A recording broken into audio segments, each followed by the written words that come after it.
New York city ایک بار پھر جرائم پیشہ عناصر کی آماج گاہ بنتا جا رہا ہے۔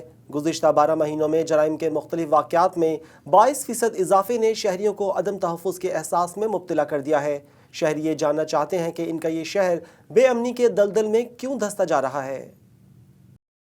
نیو یارک سٹی ایک بار پھر جرائم پیشہ عناصر کے لیے جنت بننے لگا۔ شہری اکثر یہ سوچنے پر مجبور ہیں کہ جس طرح مختلف جرائم کے واقعات میں اضافہ ہو رہا ہے، کہیں یہ شہر پھر سے جرائم پیشہ عناصر کی آماج کا نہ بن جائے۔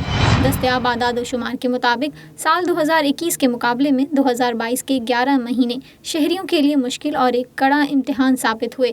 جنوری سے نومبر تک جرائم کی شرح میں 22% اضافہ ہوا۔ چوری، ڈکیتی، فائرنگ، جنسی زیادتی، قتل اور دیگر جرائم کے 1,26,567 کیسز رپورٹ ہوئے۔ شہری یہ جاننا چاہتے ہیں کہ 2021 کے مقابلے میں 2022 میں جرائم کے واقعات میں آخر کیوں اضافہ ہوا؟ کیا شہر کی انتظامیہ اور پولیس کے پاس وسائل کی کوئی کمی ہے؟ ایسے ہی کچھ سوال اور شہریوں میں عدم تحفظ کا بڑھتا ہوا احساس انہیں پھر سے 25 سال قبل 90 کی دہائی کا دور یاد دلا رہا ہے، جب یہ شہر مکمل طور پر جرائم پیشہ گروہ کے شکنجے میں تھا۔ پولیس جرائم پیشہ عناصر کے سامنے بے بسی کی تصویر بنی ہوئی تھی اور ہر طرف لاقانونیت کا راج تھا۔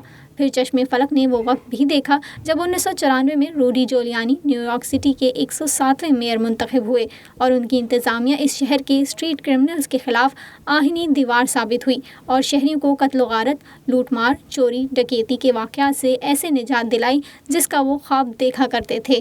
اب جس طرح گزشتہ برس مختلف جرائم کے واقعات میں ایک بار پھر اضافہ ہوا ہے، شہری یہ سوچنے پر مجبور ہیں کہ کیا وہ 80 اور 90 کی دہائی کا سیاہ دور ایک بار پھر دیکھیں گے، اور اگر واقعی ایسا ہونے جا رہا ہے تو پھر نیو یارک سٹی کو دوبارہ ایک نئے روڈی جولیانی کی ضرورت ہے، جو انہیں نہ صرف تحفظ کا احساس دلائے بلکہ اس شہر کو جرائم پیشہ عناصر کی سرگرمیوں سے مکمل پاک بنائے۔